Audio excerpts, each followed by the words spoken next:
Lee, that's a really good way to do like cordon off a room and get a neutral background, like an accordion Yeah, setup. Right. And this way, if the dog or the humans that you live with forget, Yeah. they get on camera and they walk in and they're like, oh, they see the. I guess we are live. Okay. Awesome.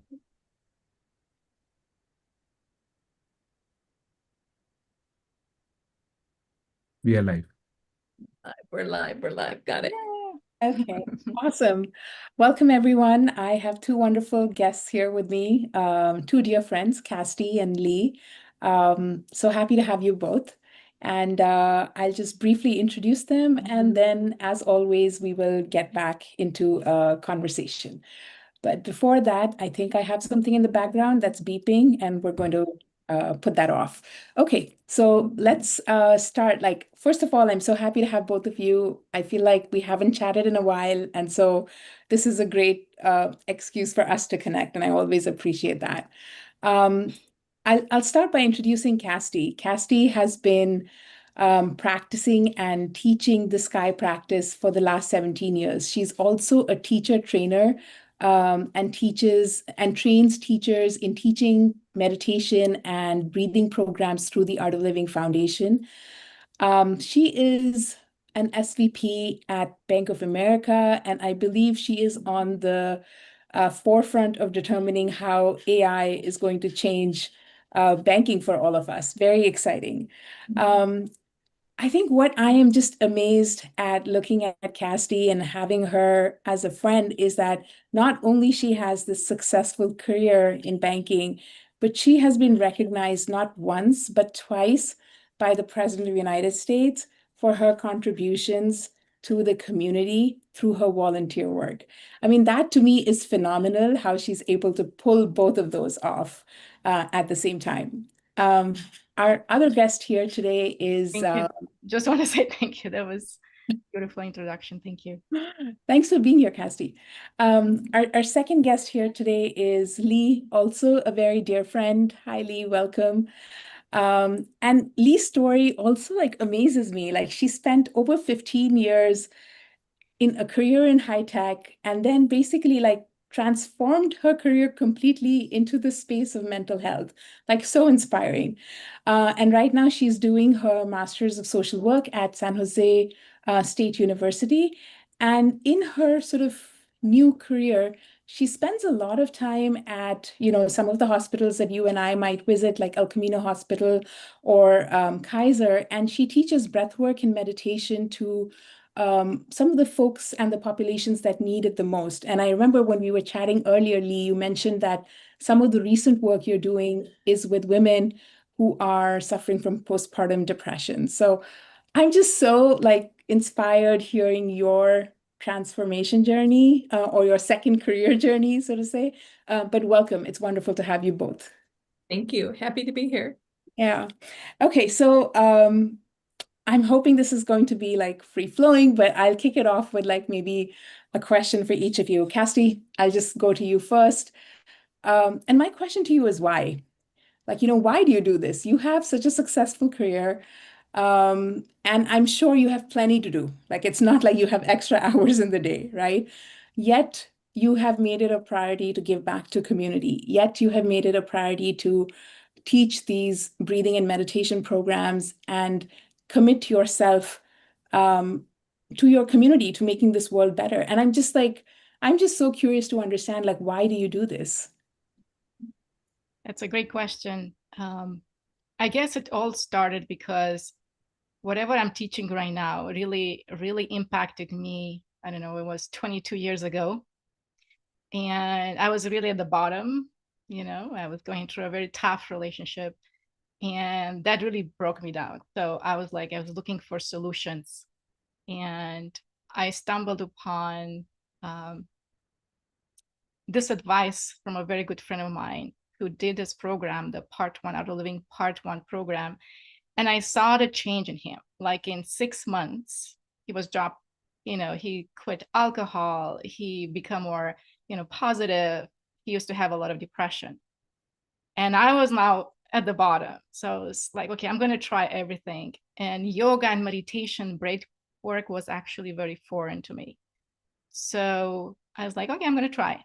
And that really was the pivot in my life, really changed everything and allowed me to not just think about myself, not only to be happy, but actually, I just wanted to share whatever I learned, You know how when you see a great movie, I watched this amazing movie, you want to watch it, it's going to be great. So I decided to make my own movie and become a teacher and then, teach others. So That is in a nutshell. such a powerful intention. And I'm so glad you decided to do that. I know that you've trained so many teachers to teach these breathing and meditation programs. So I know that you've had tremendous impact in your community. I'm just grateful that you made that decision and that choice. Um, Lee, your kind of second career or transformation is just like is so inspiring. And I'm so curious to understand that, you've gone from a place where you obviously sort of taught these programs for several years, like, as in the community, to people like me or others. And then you decided to kind of take this into the mental health care system. And I'm very curious to understand, like, what has been your experience? Who are the people that you support through, your work in mental health? And what are some of the experiences or stories that you can share with us today? Well, it really started about right before COVID. I really was not feeling inspired by high tech anymore, right? I was doing a lot of teaching and volunteering and taking my own meditation programs as a way to be able to deal with being unhappy in my job. And someone said, you'd actually be really good if you came in and did this more than a volunteer.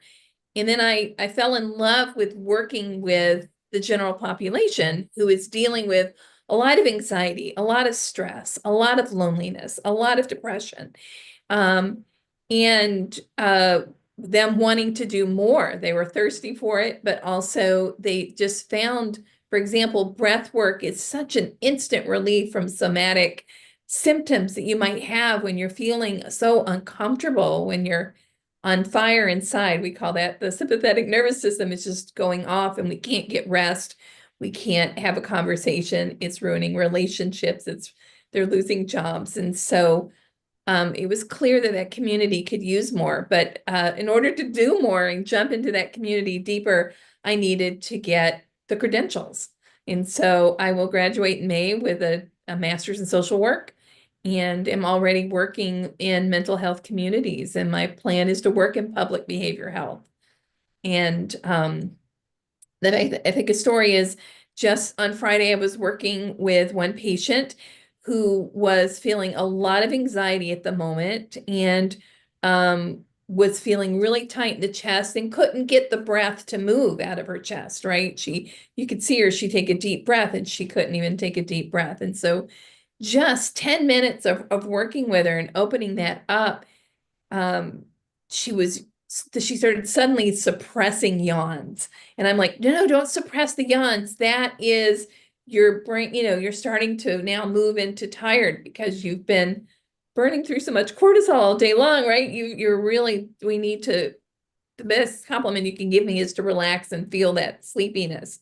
And suddenly she went from not being able to sit still, not being able to sit in the chair for 10 minutes at a time without wiggling and moving and feeling comfortable in her body, to like needing a nap, just wanting to go into that deep moment of rest, all from just 10 minutes of breathing. And just having all this expertise and time in our community that you may not have time to learn if you are just, because you have so much to learn as a social worker, as a therapist, as a doctor. They really don't get as deep as we do. So be able to, right, to get someone calm enough that they can even now do the work they need to do to feel stable. And this is a community that feels so unstable that their normal lives with their families and work isn't working for them. So it feels right to bring them to the point where, okay, now we can do the work that it's going to take so I can go back to living a, whatever their goals are, right? Living that fulfilling life as they want to live it. Yeah. So Lee, I'm going to reuse something you said, and I think you said that the best compliment you can give your breathwork teacher is to yawn in their face. I love it because it means like, as a teacher, you have been able to relax the student and bring them to that calm state. I'm going to reuse that line. I love it. Okay, good.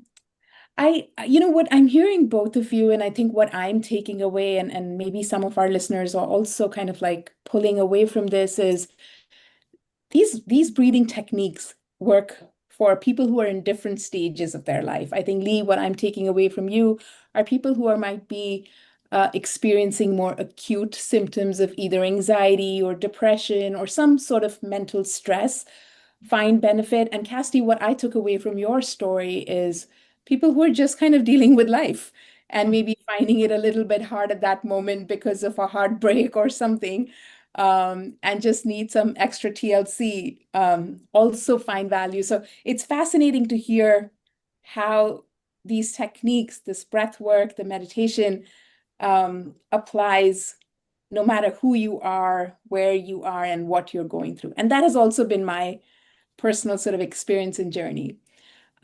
Casti, coming back to you, I know that you teach many programs with the Art of Living. You've been teaching for about 18 years. You train teachers. So I'm going to ask you a spicy question right now. And my spicy question is, which of the Art of Living programs is your favorite one and why? That's a very, very, very spicy.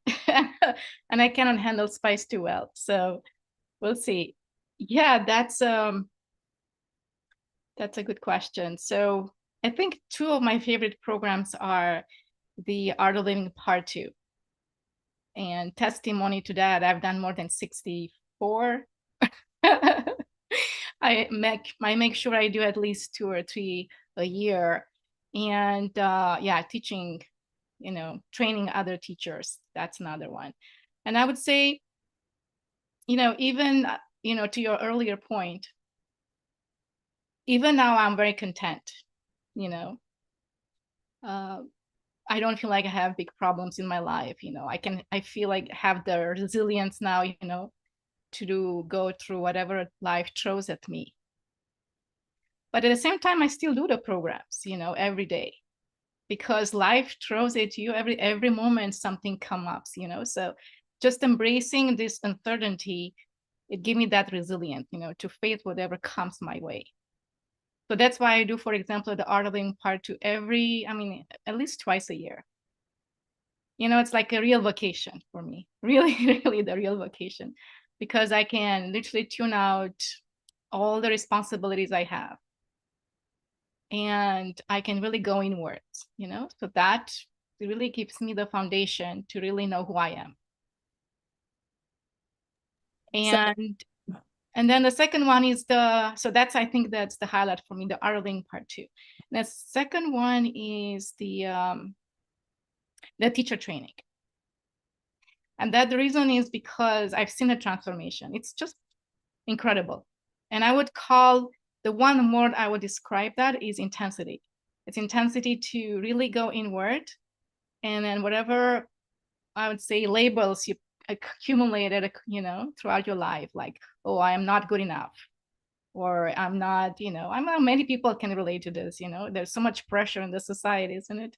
To be a certain way, to behave a certain way, all of that, accumulates. And then that's when I feel when I teach them, literally they feel that all those limitations are gone, and they can really be themselves and be whoever they are, authentically. And that's so beautiful to see, by the end of it, they're like new people, literally new people. And the bonding they've done together, like, they go beyond, okay, my interest of becoming a teacher, they really bond with each other and they form that group for life, so that's very beautiful for me. Awesome. I am also going to make a spicy statement, which is my favorite Art of Living course also happens to be the Art of Living Part 2 course, also known as the Silent Retreat. And I'll just kind of give a little bit of context for people who might be listening. So you can sign up for an Art of Living Part 2 course after you have done the Art of Living Part 1 course. So if you've done that, then you're eligible. And I'd love to invite you to sign up for the next one that's available near you, or a special one that's happening in the Bay Area the weekend of July 4th. It's from the 2nd to the 6th. This is an in-person program. And the special thing about this Art of Living Part 2 program is that it will be in the presence of Art of Living founder, Gurudev Sri Ravi Shankar. So my favorite program as well, Casti. I think we share this in common. You briefly touched upon the Art of Living teacher training program, and I know that some folks might be curious once you brought it up, so I'll just share a little bit of context there. That is what we call an advanced level program. After you have done a couple of silence programs and kind of like really have the techniques and the knowledge really be a part of your life, I would highly recommend folks consider the teacher training program as the next step in their journey. But yeah, so those two are definitely like gems in the Art of Living collection. Lee, bouncing over to you, since you work with populations that are really dealing with very severe symptoms of mental stress, and I'm assuming like these participants or these people aren't ready for like advanced programs. So you probably end up spending a lot of time with them on more beginner level programs and techniques. So I'm just curious to understand from you, like, for someone on this Zoom or on this live who might be considering the Art of Living Part 1 program, like what type of benefits can they expect to see from practicing that? And maybe you want to go back in time and share with us what was your experience or benefit when you first did the practice? Well, and you'd be amazed at how quickly a person can start benefiting and move through the level of programs, right? So someone with, you really just have to get to the point where you're stable, right? We're not in the hospital and we're not worried about day-to-day living before you to be ready to take what we call Part 1, right? And then really from there, you can decide pretty quickly whether you're ready to move on. But what really starts, what we see both through research and my personal experience, I'll share that in a moment, is that just a real way to manage all those uncomfortable somatic symptoms that we have that are connected to depression, anxiety. And then we like to say in the hospital, they come together and they form, we call it the Wonder Twins, or they come together and we feel like, our body's being maybe pulled in one direction and we can't stop thinking and feeling manic and angry and all these uncomfortable feelings and anxiety has really kind of got us in a whirlwind. But then we feel like we're trying to weather that horrible storm with lead boots on, because that depression has us pulled down so far. It's hard to really do much when we're stuck in those really acute symptoms. And then there's a lot of diagnoses that go around that. This is just labels for us to help tell you what's next, how we can help you, maybe understand what treatment programs might benefit you. But the problem is those symptoms and those diagnoses have nothing to do with who people really, really are. And so, and I know we've talked about this in Art of Living for years, really the goal is to kind of get past those symptoms so we can see who we are and be who we are and really reach for the goals. And we use that same terminology in the hospital as we would here in a silence course, right? In a Part 2 course or a TTC. Really, the goal is not to change anyone, but when we're so covered in those symptoms, it's just hard to be who we really, really are. My personal story is I wasn't as acute as some of the patients that I get to work with now, but I, about 20 something years ago, was diagnosed with mild depression, was working with therapy and antidepressants and making a lot of progress, but just knowing I needed another tool. Right. And I remember saying to my therapist, I need something to do. I've talked about my trauma. I understand intellectually what's going on, and I didn't even know what I was saying at the moment, but I was asking for a tool to help me calm down those somatic symptoms that I was having, that rumination at night that didn't allow me to sleep, those feelings of intense anger that didn't allow me to progress at work and in relationships. And I sort of stumbled through a really funny series of happy accidents through my father into Sudarshan Kriya. I normally would not have, he's tried a lot of different things. And I thought it was kind of odd, some of the stuff he did. But when I realized after I met Sri Sri and I I understood the connection more intellectually and in my heart too, I thought, well, why not? I'll give it a try. And we didn't have a bunch of teachers in the area, so I had to leave town. And I came back that weekend, and I remember there was such a shift in my feelings that people at work thought, hey, did you go off on a romantic tryst? What's up with you? And I was like, no, I did a breathing meditation workshop. And a few of my best friends said, we have to go check it out too, because we don't believe you. So next thing you know, I too was making it out of a difficult relationship and challenges at work. And I went from, being what I called the undateable, unpromotable girl to the girl that everybody wanted on their team, right? That everyone wanted to know. And then it was like I got so many, I got so successful in sales. I'm like, gosh, I really don't like sales, but it's interesting that I'm kind of assertive, but I don't dig it. So here I am 20 years later saying, this is what I dig, working with people.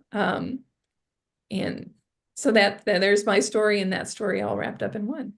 Awesome. So I'm taking away this thing that if anyone on the call is going through a difficult time in the relationship, more than ever, this is the perfect time for you.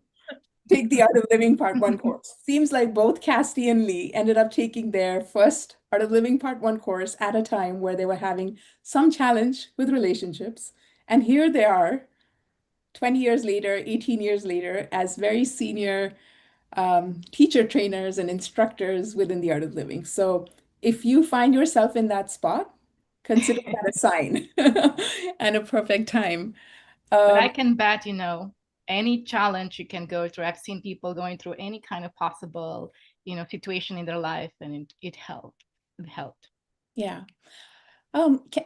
Lee, I was listening to you and this thought came up that you were speaking about the somatic symptoms that one experiences in their body. And I think you were kind of obviously speaking in context of the people you support, your patients who are, again, sort of advanced with their symptoms.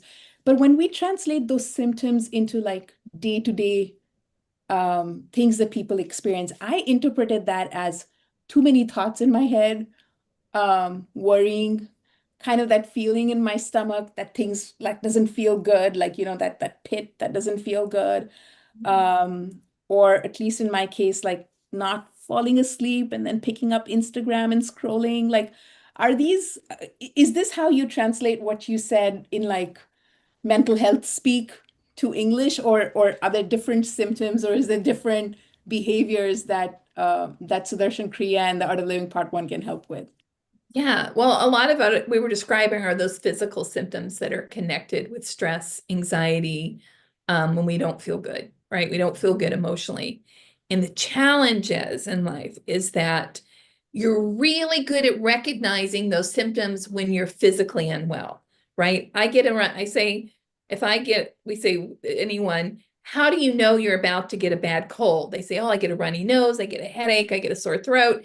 And so what do? They're like, I go to bed, I take a day off, I drink some tea, I take some vitamin C. What happens if you don't do anything? They're like, well, then it gets worse and I get an infection and then I miss a week of work and it's really awful, right? So they can everyone has the ability to walk through that really, really easy.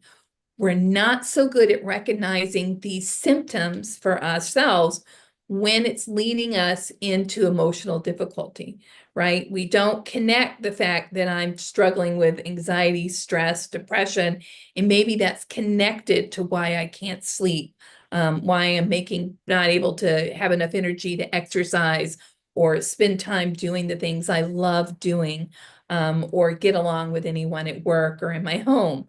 Right? We don't always connect those.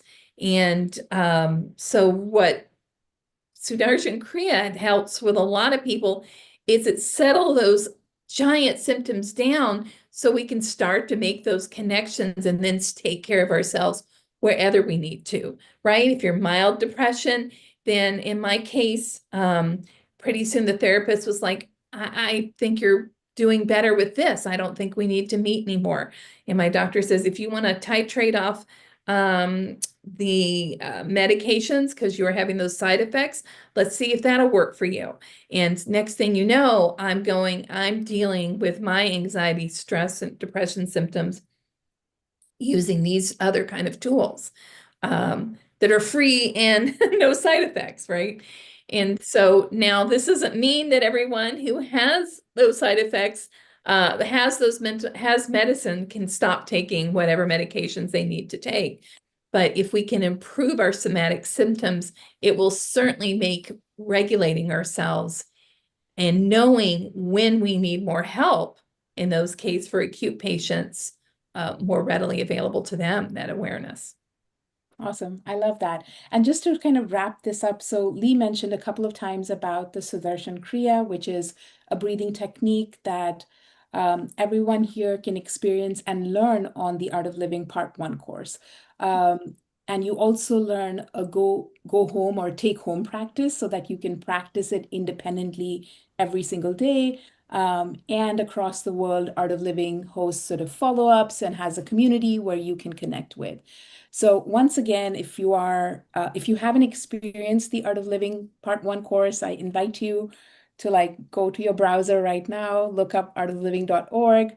You can find the Part 1 course pretty much anywhere you are in the world. But if you are in the Bay Area, then specifically, I'll invite you to join us on the weekend of July 2nd to 6th. We have in-person programs in San Jose. Again, the special thing about this Art of Living Part 1 program is that it will be in the presence of the Art of Living founder, Gurudev Sri Ravi Shankar. Super rare. These types of programs don't happen in his presence that often. So if you are in the Bay Area or on the West Coast, make the most of the Freedom Weekend, basically. Casti, we have a few minutes and I want to talk about the Sahaj Samadhi course. I know we have that course also, the 4th of July weekend here in the Bay Area. And so who is this course for? What can they expect to get out of it? If I'm listening to you right now, why should I come sign up for the Sahaj Samadhi course? Yes, Sahaj Samadhi meditation is very, very precious to me. This is basically gives us I would say, the biggest comfort in a day. So I meditate every day, and it gives you a formal meditation practice. And, I know probably many of you who are listening right now, you've tried to meditate, but you had a lot of thoughts, isn't it? And how you want to quiet your mind, that's the question. And this practice is actually very easily. It literally means effortless meditation. So I really enjoy to do it every day, and you can do it, just 20 minutes a day after work when you're, already very tired and consumed with everything that happened throughout the day. Then this is literally a way to relax and reboot yourself so that, you're friendly and, you're pleasant around people around you. So that's, to me, I would say, a treasure that anyone can learn. You don't need to have any special to be an advanced meditator. Just enough to learn this technique. It takes a few hours to learn it, and then you can practice for the rest of your life. Before I go to work, I have a pretty, like you said, I work in AI. It's a lot of pressure these days to work on it. And I know the moment I do it, I have that buffer, to whatever it goes, whatever tensions that happen, whatever pressure you have, the deadlines, then I know I have this, buffer that insulates me from what's happening. Like Lee was saying, those sympathetic, nervous system, fight and flight, it doesn't, you don't get, I would say, thrown off of your center so easily. So I think that's the main thing, the centerness, to go whatever life throws at you, and and also enjoy it, so then you have that feeling of not just going through life, pushing through life, but also having the feeling of being in the present moment and enjoying it. And that what's the Harsh Samadhi meditation does for you. Yeah, I personally relate with what you said, Casti. I also work in the tech industry, and I think right now, more than ever, there's a lot of uncertainty. There's a lot of pressure to sort of, meet goals, accomplish the strategies that we've all set out to. And I feel this personally, at work, in my role as a mom, in my role as a wife, that my meditation practice really keeps me grounded.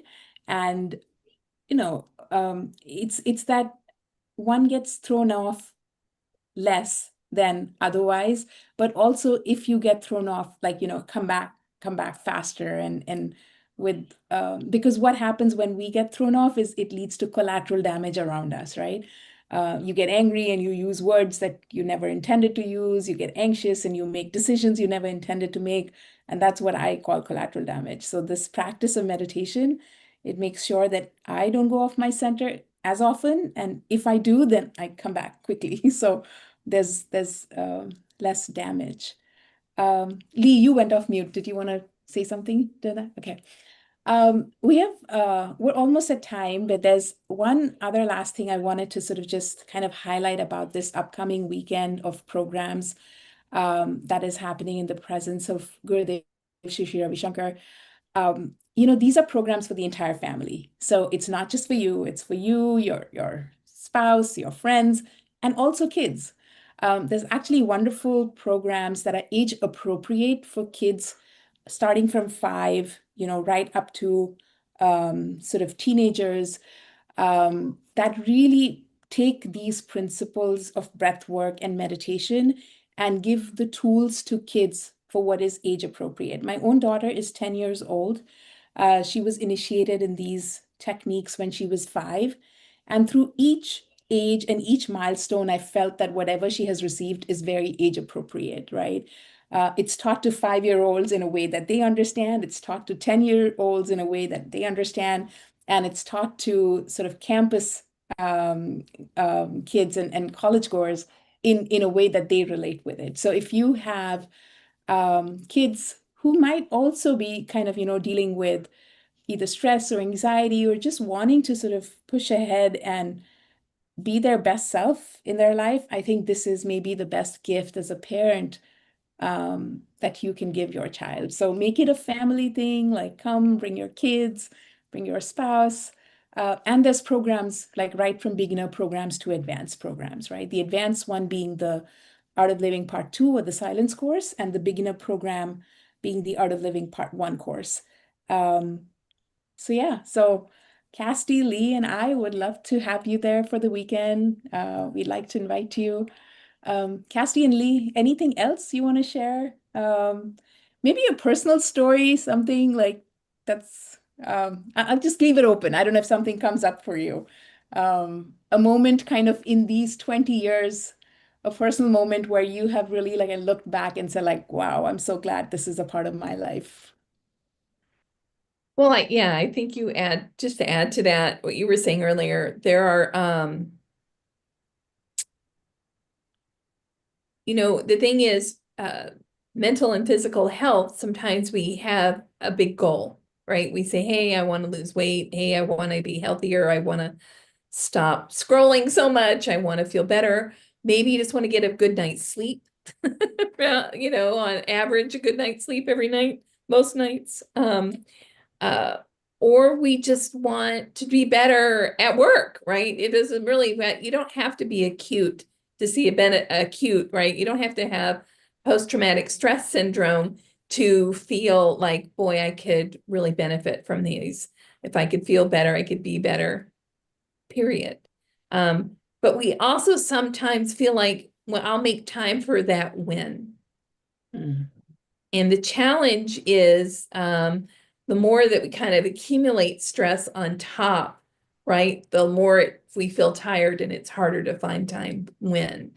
So, my thing would be do it ASAP, right? People, right? We don't want to, so it's okay to make this a priority now. And if that time doesn't work for you, get online, check us out online, because there's programs almost every weekend. If I could say what would be ideal for my family and friends, I would say, get online next weekend, take the part 1 course, and then bring your whole family and join us for part 2 or Sahaj or all the above, right? There's, it Yeah. really is appropriate for everyone. And the second thing is we get caught up sometimes in, well, this is not my path because I'm of this other community or this other faith. And really what we're seeing, this is evidence-based practices that we're offering anyone. And so take what you like, use it, and still be part of whatever community, whatever culture, whatever faith you are. But these tools are available to you. And I look forward to seeing you somewhere and helping you get access to those tools. Yeah, I agree with Lee. You know, I don't think I would be in my position in my career, been so successful without this, because, you know, it really set me apart from my peers. It gave me those soft skills. You know, it's, of course, you have to have the domain knowledge, but if you don't have the soft skills to really be able to work with others, to work in a team, to work with your boss, maybe sometimes, maybe too strict.